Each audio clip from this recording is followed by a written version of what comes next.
What's up, Team Talk fam? It's your host DJ Data here with. DJ. Your boy Juice. Your boy B Shaw. It's Donnie in the building. Miss KK. And Deshaun B. Thank you all for tuning into our show. Joining us now on the show is Stavan Corbett, who serves as External Relations Manager with the local Workforce Development Board and Workforce Connections. Welcome to the show, Mr. Stavan, and thank you for joining us today. Yes, great to be here, and thank you for having me.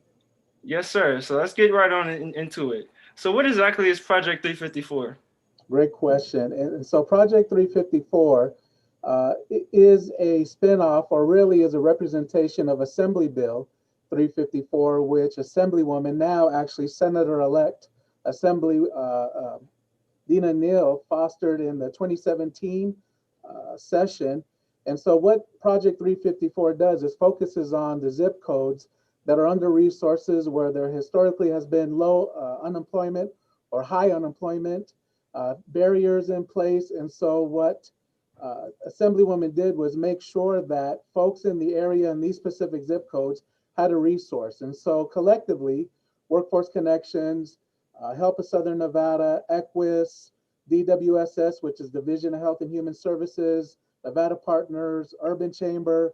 It's a consortium of individuals who have gotten together and really worked together in terms of what are the opportunities in the communities where there's high unemployment, low resources, and make sure that there's opportunities that exist, like workshops around dressing for success, interviewing skills, and making sure that there's employers connected and seeing the value of the community where there are low resources, but recognize are high quality people. Yes, sir. And I'm actually familiar with some of the resources that you mentioned, like Help Us Southern Nevada and whatnot. So what motivates you to keep Project 354 going? Well, if any of you know the Senator-elect now, Dina Neal, she is a phenomenal individual, always has a heart for the community, making sure that nobody is left behind. And so I think a lot of us that are engaged in this work continue to be inspired by her passion, by her work, recognizing that not all of us have an equitable space, but we all do have a responsibility to make sure that there are equitable spaces and opportunities. And so I think it's that type of drive, that type of passion. And of course, it never hurts when you are able to work with like-minded people who care about the community and want to see individuals and communities successful. Yes, sir. I like that answer. So can you tell us more about the upcoming career fair? Yeah, thank you for that. So yes, thank you. On a couple things, on the 17th, 354 is going to be hosting a workshop. And these workshops are around what I mentioned before, which is the dressing for success, resume writing, interviewing skills. This is all going to happen by Zoom. And so there's a link for people to get pre-registered, get on there, come onto the Zoom and jump on. And we have individuals from J4, they just changed their name, J4NG, Jobs for Nevada Graduates, Help of Southern Nevada, EQUIS. These are professionals that are volunteering their time to make sure that folks come on and get exposed to these skills so that they can be successful on the 19th, which is the actual job fair, which is also going to be hosted virtually. Okay, great. So how can a youth sign up to participate in the virtual project by any chance? Yeah, great question. And so a lot of this information is posted on social media at the local workforce board, at Senator-elect Dina Neal's Facebook page. Also, if you go to Help of Southern Nevada or EQUIS or one of those providers, they also have information that they're sending out. I believe there's some information that was even shared or going to be shared through KCEP, where folks can just click on the link, get pre-registered, and all that information will come right to them. And if they have any questions, they can contact myself here at the local workforce board. Great. I would also think Deshaun B has a question. Yeah, please. Yes. What type of careers or job opportunities is actually going to be available at the virtual career fair? Right, great question. And so again, what we recognize is that there's companies that we work with like Amazon, Google, Barclays. These are all employers that are always looking for talent.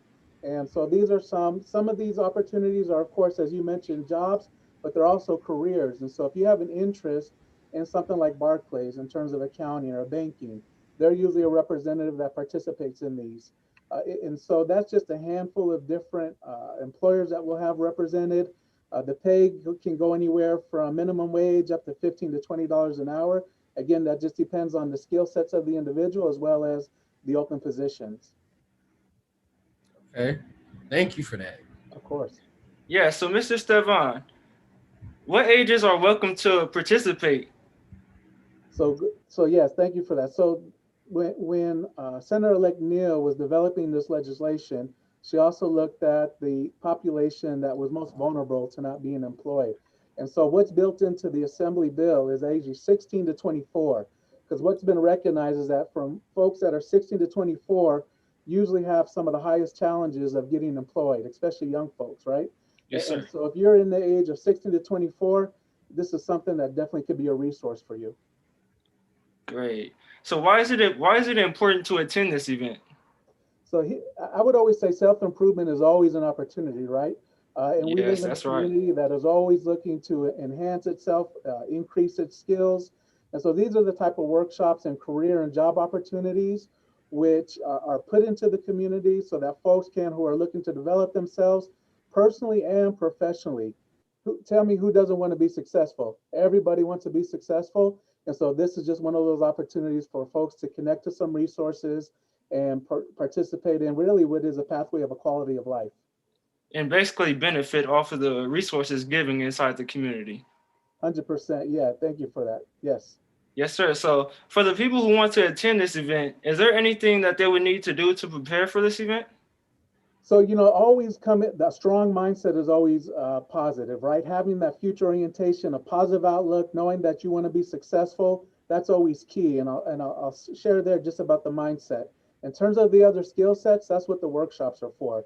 So we have committed professionals from those agencies that are part of this consortium that are going to be there and talk about what does it look like to dress professionally for a job interview or a career interview or a career fair. What does it mean to articulate yourself and be able to present yourself? The way that you already carry yourself is exposing your mindset, that strong positive mindset. And what does that look like as you convey it to others, as you commit your worth and your value, which is always very high? The other component, of course, is just your resume writing. I think a lot of times folks don't recognize that if they play sports, if they're in a high school club, there's these transferable skill sets that relate over that actually are very effective in the workplace. Yes, sir. And DJ, you have a question? Yes. So, being that a lot of students are still in school, especially during the ages of 16 to 24, be high school or even starting out in college, are these jobs flexible with the school schedules? Yep. And so I don't know that answer right now, DJ. I think a lot of that conversation happens between the individual and the employer, where they look at, okay, what is my availability? What I do know is that these employers that we're recruiting know exactly the opportunities that exist in working with these young students. And so I would say 9 times out of 10, there is a lot of flexibility, but I think there's also opportunity for folks to negotiate what that looks like and advocate for their availability. Okay, thank you. Of course. Great question. So what other sources are provided by Project 354? And so again, the primary reason for Project 354 is to identify young folks in the community, get them on a path of employment, get them on a path of quality of life, get them on a path of enhancing their skills. We know everybody has greatness inside them. We know everybody wants to be successful. And so what 354 offers is the opportunity to get some feedback from professionals in the community that have come together and committed themselves to these young folks and their success. Okay, great. Deshaun B, you have a question? Yes, so for the different business owners who are listening to this conversation right now, if they wanted to be a part of this event as being potential people to hire students, how can they contact you or be a part of it? Yes, definitely. That was a great question, Deshaun. Thank you for that. So yeah, definitely contact us. You can contact Senator-elect Neal. You can contact us here at the local workforce board. We would love if you're an employer in the community and you're looking for some quality individuals that live in our community and want to be successful. We're happy to make that facilitation and that connection, type of that matchmaking, and making sure that both the employer is successful in terms of getting the talent that they're looking for, and that the individual is successful in terms of looking for the opportunities that they're given. Oh, great. So overall, how does the Las Vegas community benefit from a program like this? Great question. And so, again, going back to everybody, we all know everybody wants to be successful. Nobody wakes up in the morning and says, no, I'm just cool today. I'm just going to stay where I'm at. And recognizing that that individual is also like that, so is our community. And so whenever we have professionals coming together in support of other community members to make sure that there's a pathway of success, I think we always benefit as a community as a whole. You can never go wrong when folks are coming together for positive reasons, especially in support of each other. Yes, sir. We see a whole community thrive because of this type of work. Unity. And what other organizations are involved with this project? Yeah, so I mentioned Help of Southern Nevada, Equus, you have formerly JAG, you have, again, Urban Chamber, you have other professionals and leaders, individuals in the community. And so I would say it's not just about organizations. We have individuals that come together, participate in the meetings, offer their support and their guidance, and really make sure that this is something that is a resource that continues in the community. And so those are just a couple entities, and I know I'm missing more, but again, those are some of the main ones. But really, there's about 40 different entities and individuals that come together on a monthly basis to have these conversations. Okay. So Ms. Kayla, you have a question? Ms. KK? Yes, I do.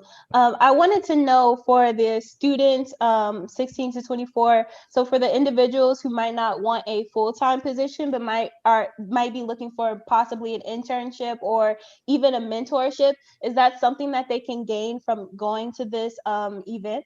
Yeah, absolutely. And so I think one of the opportunities that HELP provides, Help of Southern Nevada, Equus, JAG, is also coming with resources for individuals who are looking for that type of job shadowing, internship, apprenticeship ready opportunities. And those are a list of other resources that can be combined. And so when we do our workshops, those are usually a quick questionnaire to talk about, okay, what are some other things that you're looking for?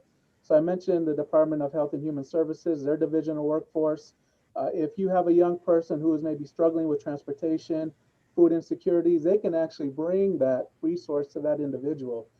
Because we know as much as important as employment is, you have to have those basic resources in order to thrive. And so we know that if you're hungry or don't have transportation, we want to make sure you have those resources, and then make sure also simultaneously connecting you to a career or job opportunity. That's great. So what was the inspiration behind creating Project 354? As I mentioned earlier, again, anybody who knows Senator-elect Neal, just a passion for the community, always looking to see where her contributions can be to make sure that the community benefits.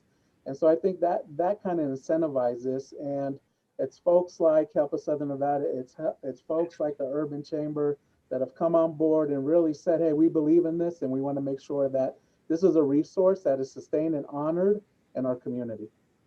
Yes, sir. What helps you? Well, okay, before we go, can you please let our listeners know how and where they can find and get all the details about Project 354 and the upcoming career workshop? Yeah, definitely go to the Workforce Connections website. We have a blurb about 354 on there. Again, social media, Facebook, Twitter. We have all the information that's going out so that folks can click on that pre-registration link. If you're not seeing it, call us here at the local workforce board. Let us know. We can get the email right to you. We'll share it any way that is most easiest for that individual. And so those are just some basic ways, but definitely always reach out. Thank you so much. You guys heard it from the man himself. Well, thank you all for tuning into this Teen Talk discussion. Be sure to follow us on Instagram at Teen Talk 881 and also check